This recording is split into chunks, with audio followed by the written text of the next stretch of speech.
My name is Dr. Belinda Critch and I work with the Department of Pharmacology and Toxicology at the University of Otago. Today I want to give you an example of what we're calling personalised medicine.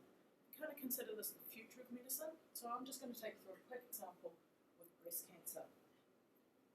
Breast cancer is prevalent in New Zealand. We get around 3,000 new cases every day, and there's a wide range of treatments for this. But one of the newer ones is Herceptin, which was released in 2006. Herceptin's a really good treatment, but it is quite expensive.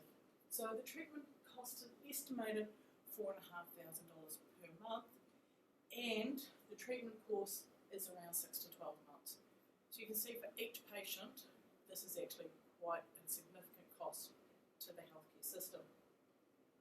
Now the way Herceptin works is to bind onto a receptor. It's called the HER2 receptor. What makes it specific is that breast cancer cells express a lot of this receptor. So a breast cancer cell here, a lot of these HER2 receptors, Herceptin bind onto it, and that kills that cell.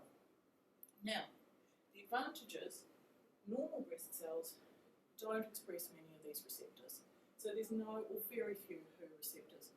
So Herceptin will target the breast cancer cell specifically and kill it. So this is great, really good treatment.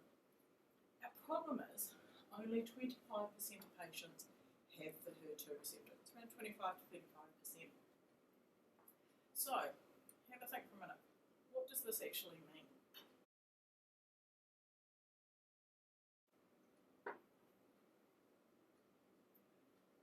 Well, if only 25% of the breast cancer patients have the receptor that the drug is going to bind to, then this drug will only work in 25% of patients.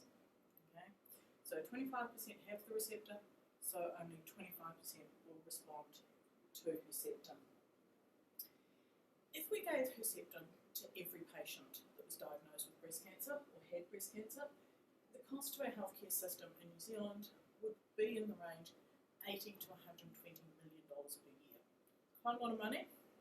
And if we put it in context of our total spend, which is around $1,800 million, it's about 10% of our budget just to fund Herceptin for the breast cancer patients.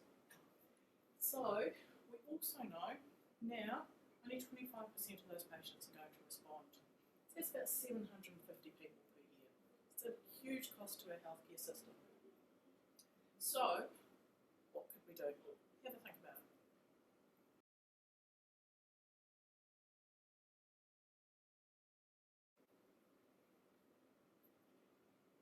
Well, quite obviously, we should probably only give Herceptin to the patients where it's going to work. We want to target those 25% where we know they have the receptor and this drug is going to benefit them. So, what we need to do is test for the HER2 receptor before we prescribe Herceptin. By pre-screening in this way, we could save around $120 million. So this is huge. This is money that could go to other services and other drugs. So this makes a lot of sense. This is what precision medicine is about. Okay, so when we talk about personalised or precision medicine, then we're talking about giving the right treatment at the right time to the right patient.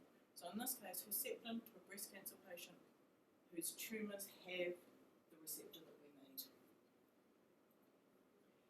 You're going to do a simulated test of this now. So you will have a preloaded strip, will look a little bit like this, loaded with 4 patient samples.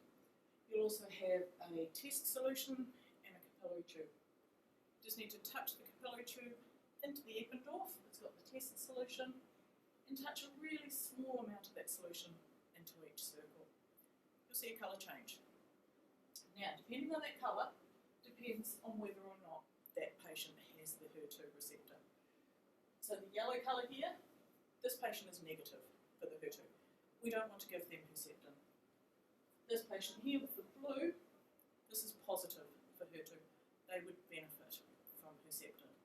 So by doing a simple genetic screen, this is a simulated test of that screen, we can figure out which patients are going to respond to the drug and who we should preferentially give it to. If you want to learn more, come along and have a look at our website or contact us.